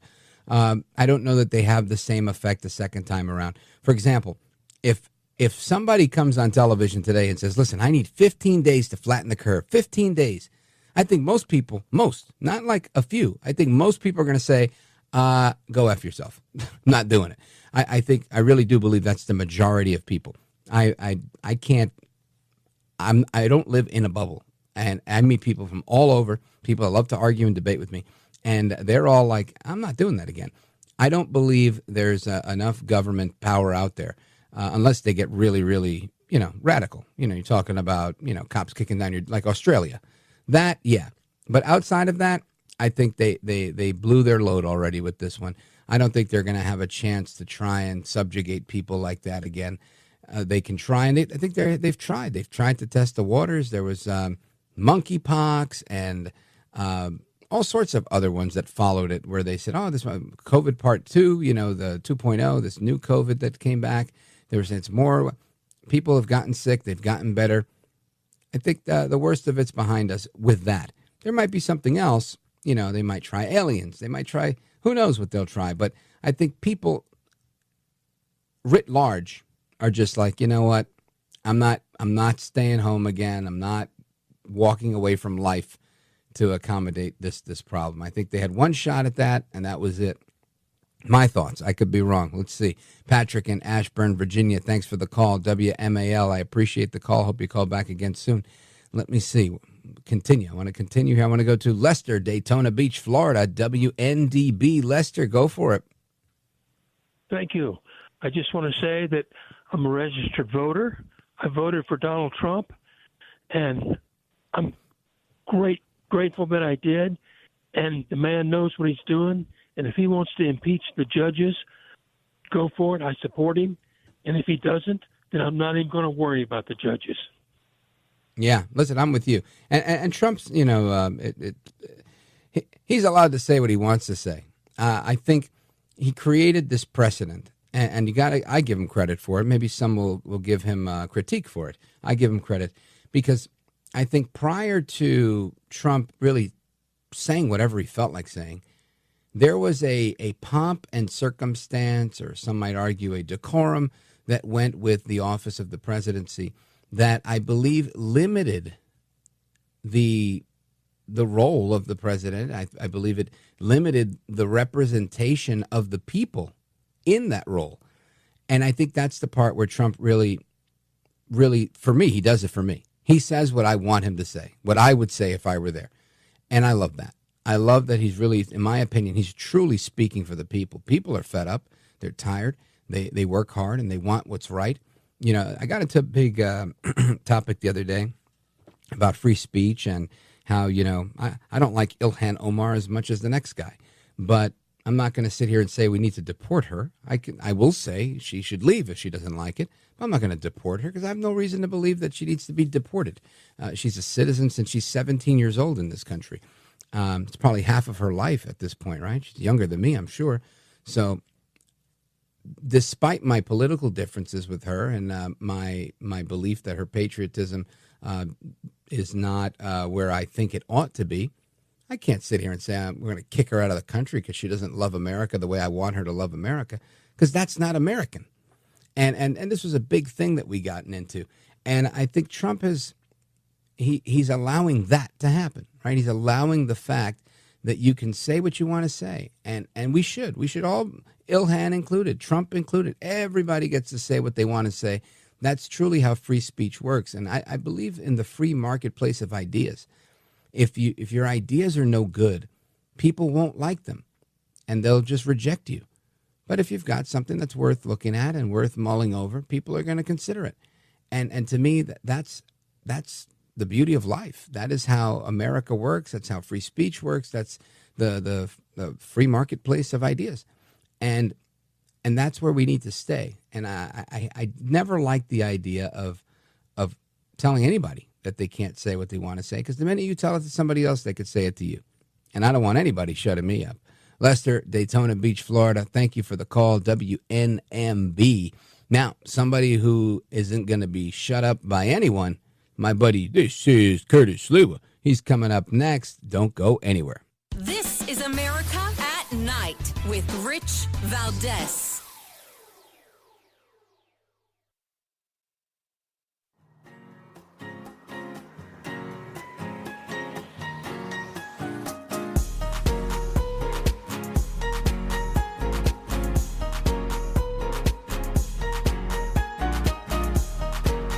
The best guests, the best opinions. This is America at Night with Rich Valdez. This extension coming down on social media from Transportation Secretary Sean Duffy. Duffy took to X and essentially let Governor Hochul know the feds are putting New York on notice. He called high tolls a disrespect to hardworking Americans. He also said New York will be given a 30-day extension as talks continue, adding non-compliance will not be taken lightly. Now, Governor Hochul responded also on X. Governor Hochul said the cameras are staying on. Congestion pricing has been highly controversial. Now that the tolls are in place, the pushback from the federal government is getting a lot of reaction. A deadline that was initially in place with the feds telling New York to end the toll program. Now we know that deadline is pushed back, but of course, the back and forth, we expect it to continue. This is clearly far from over. Of course, this report coming from Stephanie Bertini, Fox 5 New York, is about the Trump administration and their proposition to the Hochul administration saying, hold on these federal roads and whatnot, you can't do this congestion pricing. It's harmful to the businesses. And I just finished telling you that whenever I go into the city to do in studio with Newsmax TV, I could tell you there's a ton less cars on the road. There's a ton less cars on the road. That means a ton less people stopping at local eateries, local coffee carts, and all of the above. So I want to get the take of somebody who knows the streets. Since I've known him, in the years I've known him, I've never seen this person own a car. He always rides the subways, and he's been doing it since I was a little kid. Curtis Sliwa is founder of the Guardian Angels. He's a talk radio legend in New York City, and he's our guest right now. Curtis Sliwa, candidate for mayor of New York City. Welcome. As I put my hands across America to the liberty-loving Latino, Rich Valdez, once again, it's prime time. And boy, can you imagine congestion pricing, the first in the nation. And if it somehow survives in New York City, it's coming to a city near you. Yeah. Now, Curtis, what is it? It's like $30, right? $29 to come from Jersey to the city during peak hours? You know how much because it is? remember, you have other tolls, other taxes, other hidden fees. So you better take a reverse mortgage every time you plan on just coming into New York City. It's ridiculous. Absolutely ridiculous. Yeah. So what are you hearing when you're out there? I know you're out there every day pressing the flesh, talking to people, giving people your vision for the city of New York as you run for mayor. What's the reaction you're getting to this? Well, you see, because there are 2 points of view, I'm of the belief that you should put it as an initiative and referendum. We have something that's called charter revision in the city. And the mayor now, Eric Adams, could easily do that for the next election cycle, which will be the mayoral election. That'll help draw out a lot of people on both sides of the issue. You could have town hall meetings, really good debates, really good discussions. I think we should do the same thing with Sanctuary City. Leave it up to a vote of the people. I trust the people. I don't trust the politicians, Rich. Yeah, neither do I. And I think that if you ask people, do you want New York City to be a sanctuary city? I think maybe 6-7 years ago, they would have said, sure, we got to help everybody. I think today they'd say, send them all back. Somebody called Trump, get me a flight to El Salvador and forget that judge. Because people are tired of it, and people, I think, are definitely tired of the congestion pricing. Those who are paying for it, like I am every time I go into the city, I try not to go anymore. And I think that's ultimately what happens here is that it's going to hurt business. What do you think? Oh, no doubt. I mean, we would get a massive influx of people from the surrounding tri-state area who would want to drive their vehicles in. Now it's prohibitive, the cost.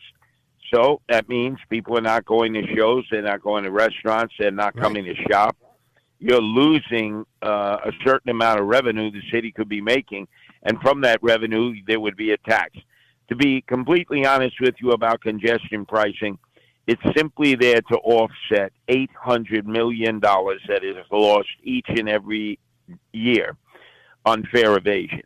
That means people are not paying their fare. So, for example, on the city bus system, 50% of the people choose not to pay. Another 30% of the people choose not to pay the subway fare.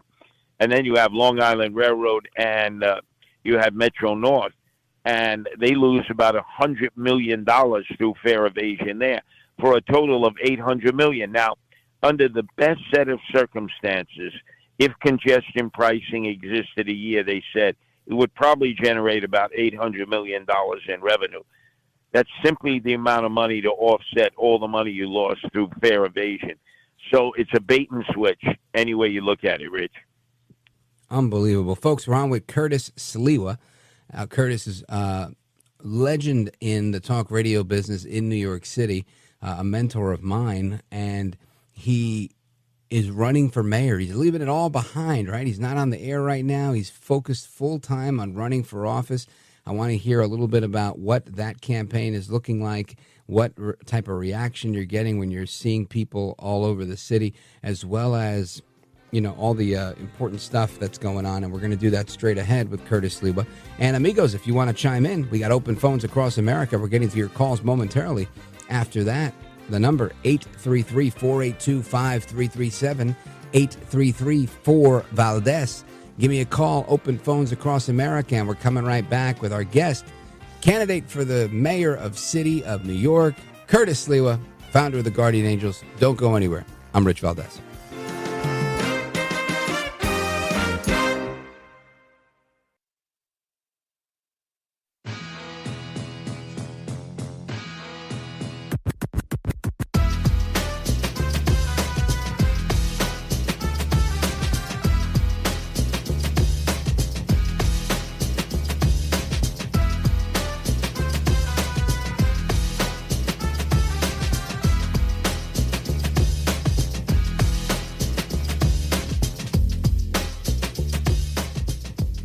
I love your show, everything you do. So what an honor, really, to join you and your listeners tonight. America at Night with Rich Valdez.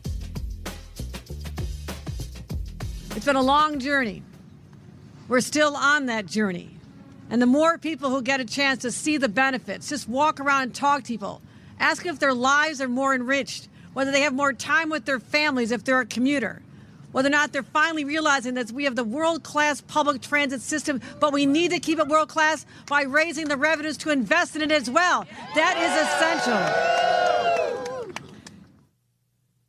That is New York Governor Kathy Hochul celebrating a victory lap for raising taxes.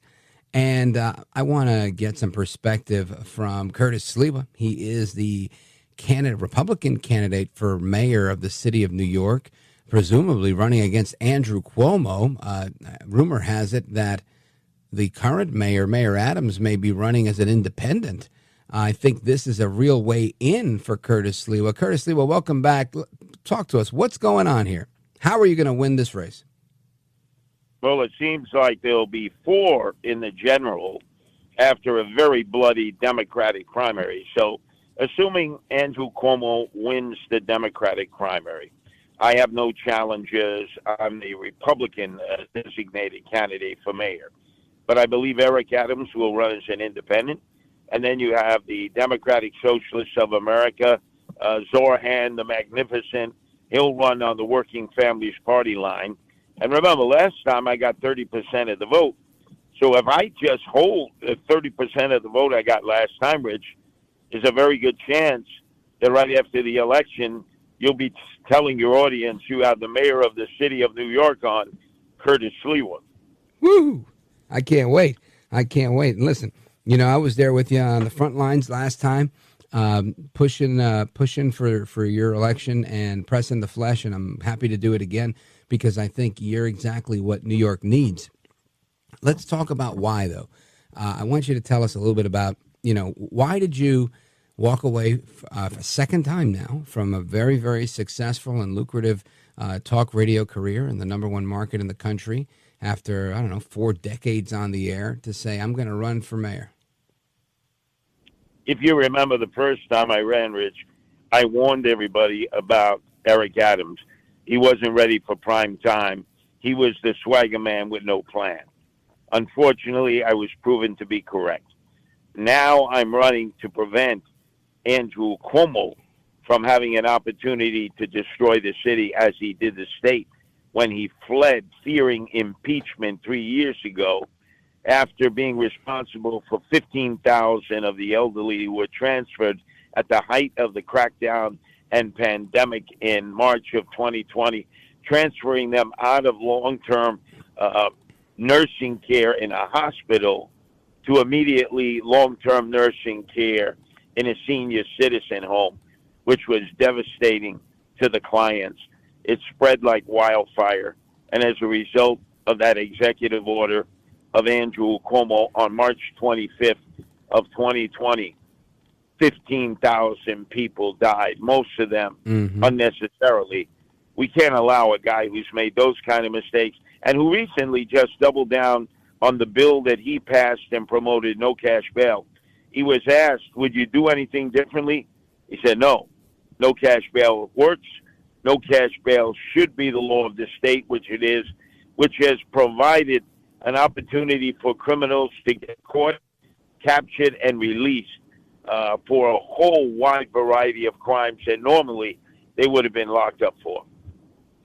Folks, we're on with Curtis Sliwa. He is the Republican candidate running for mayor in the city of New York, potentially facing off against Andrew Cuomo and maybe even elite Eric Adams as well, running as an independent. This is going to be an interesting election cycle. And isn't one of your former colleagues from the radio also potentially running for mayor as well? A former colleague?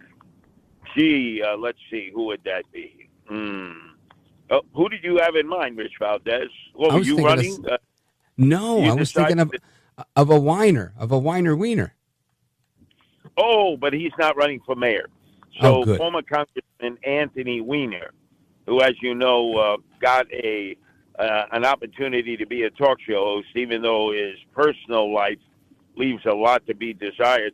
He's actually running in a city council race in the Lower East Side, which is filled with socialists, bohemians, and a lot of Democrats. And he will have to go through ranked choice voting, which is a mechanism that was created years ago by Democrats in San Francisco and Minneapolis to give the Democrats a better opportunity to win elective office. It's like filling out your bingo card. So there are 6 candidates in the Lower East Side, all Democrats. And there is a chance that through ranked choice voting, former Congressman Anthony Weiner, formerly broadcaster on WABC, might get elected as the next council person representing the Lower East Side in Manhattan. Very interesting stuff. Now, Curtis Sliwa, I want to get into some of the issues here because I feel like I look at these things, the issues, and some of them are very specific to New York City. Of course, you're running for mayor of a big city. But some of them have very national implications that I can't imagine why people would decide to vote for a guy like Eric Adams, who had every opportunity to try and make a difference, and he didn't. He made the problem worse until Biden was gone. Then he was getting in trouble. Then he tries to cozy up to Trump. Trump having a soft spot for lawfare, as he should, says, you know what, they were coming after you for the wrong thing. So he gets a Hail Mary there. And, he's all but donning a MAGA hat, trying to ingratiate himself with Republicans. But I don't think Republicans are going to bat an eye at this guy. Why is he staying in the race if Cuomo's going to eat his lunch? Yeah, there's no doubt at all. So I think when you look at the playing field and you look at the issues, it's law and order, it's public safety, it's quality of life. Andrew Cuomo has ceded that. He has been responsible for the criminal destruction of New York City, not only in the catch and release that he authorized, but they have something called discovery, Rich Valdez, which a prosecutor has to turn over items of prosecution within 30 days. They can't turn them over quick enough. So many of these cases are getting dismissed because they can't provide the information that Cuomo's law requires. So any way you look at it, Cuomo has been the reason that so many criminals have been cut loose to commit crime over and over and over as recidivists. He is not in a position to change that. In fact, what he recently did is double down on that. He truly believes in no cash bail, and he truly believes in discovery, forcing prosecutors to turn over information to the accused within 20 to 30 days, which in many cases is physically just impossible, and then leads to the case against them being dismissed. They get cut loose. They're out in the streets to commit their crimes over and over and over. Horrible. Curtis Sliwa, I wish you nothing but Godspeed there. And I miss you on the radio. I'm sure a lot of New Yorkers miss you on the radio because, you're just one of the few broadcasters left, I would say, from that old school generation where you could do policy with the best of them because you're always so well read and, ready to go on those issues. But you could also chop it up with the best of the jokesters and the best of the trolls. And you were just always ready for everything in a very Bob Grant kind of way. And it's just, it sucks that you're not on the air.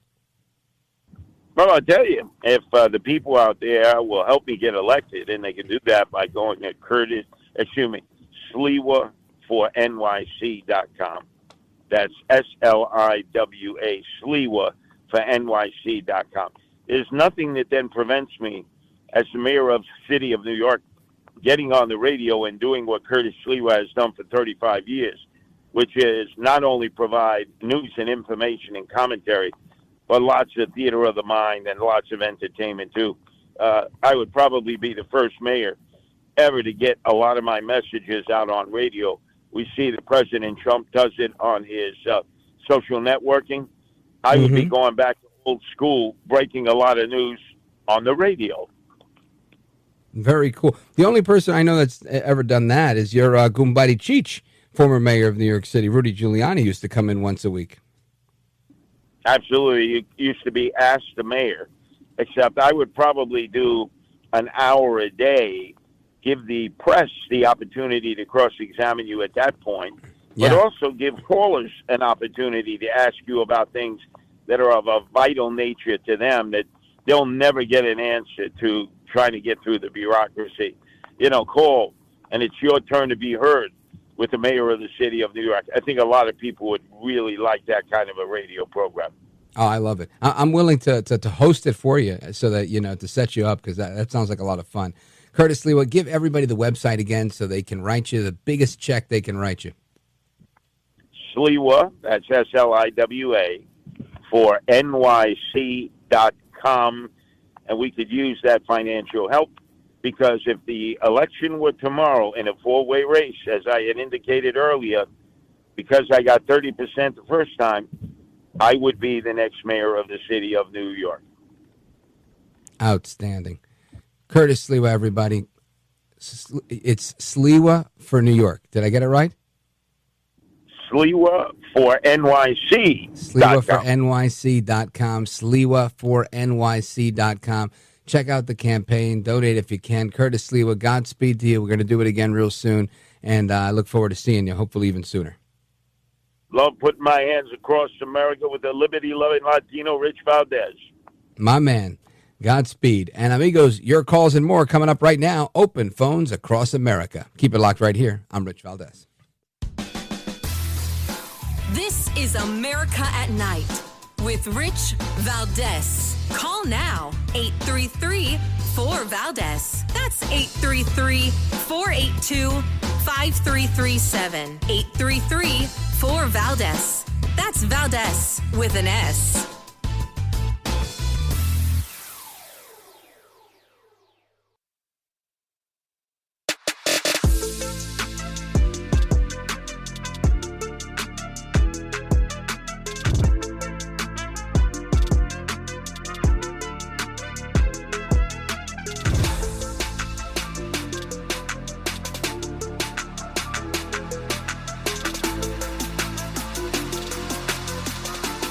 Now, 833-4-VALDEZ. That's 833-482-5337. 833-4-VALDEZ. That's Valdez with an S.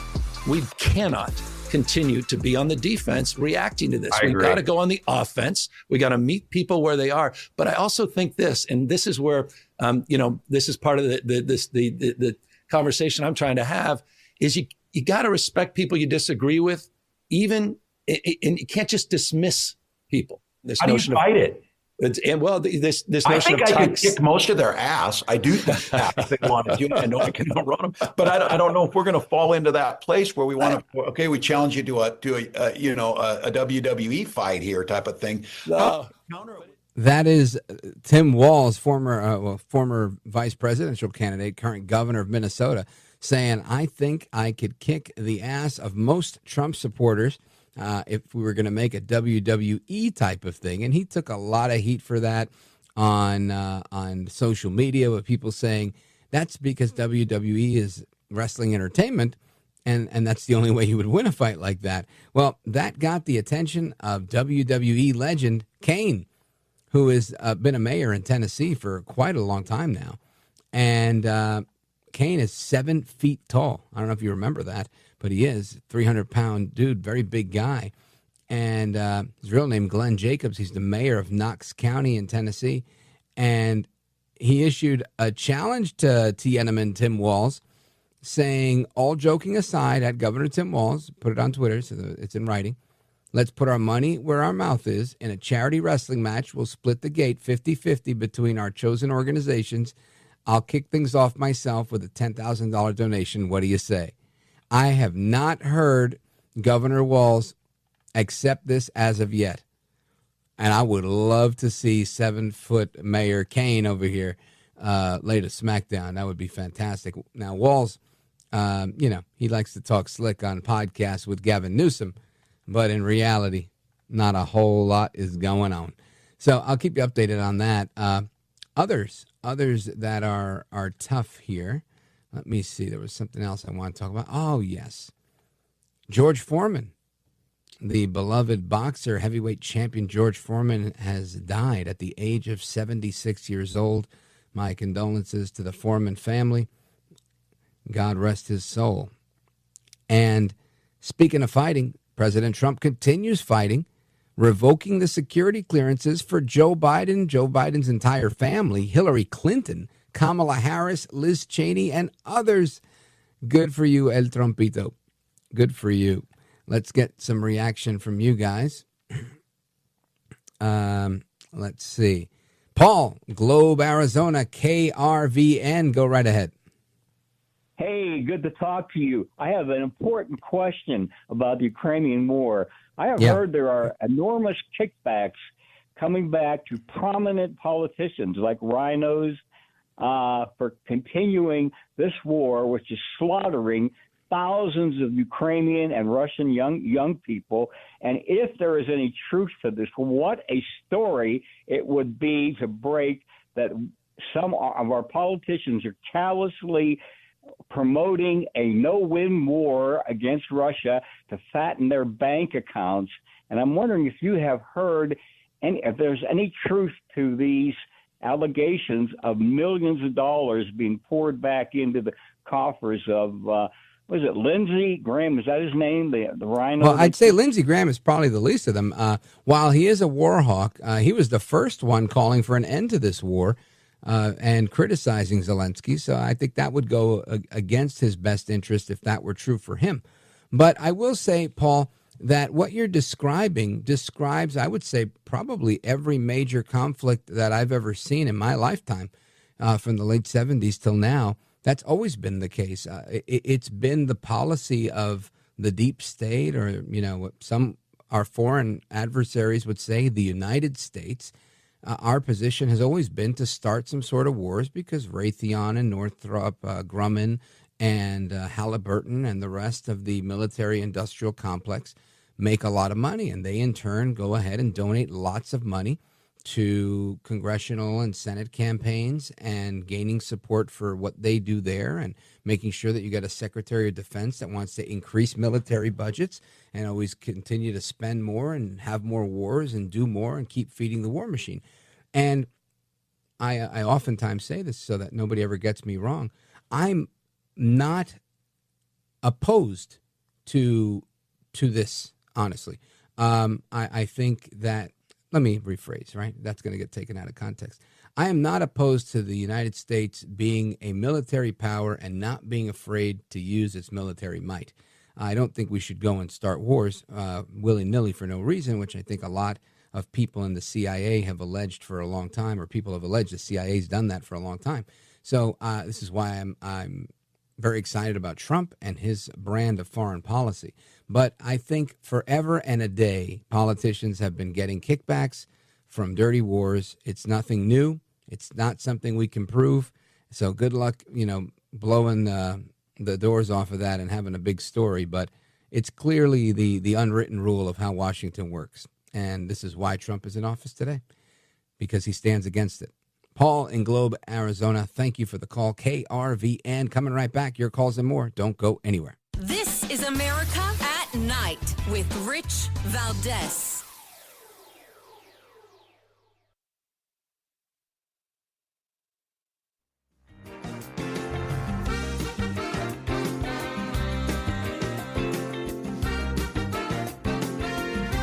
All right, amigos, to the phones we go. Steve, Atlanta, Georgia, make it count. Hey, I heard Sliwa, and I'm impressed by that man. Me too. Me too, Steve. He is terrific. He's going to make a great mayor in the city of New York. Thank you for your call, brother. Hasta la próxima. Take care. Good night. And God bless you, America. I'm Rich Valdez.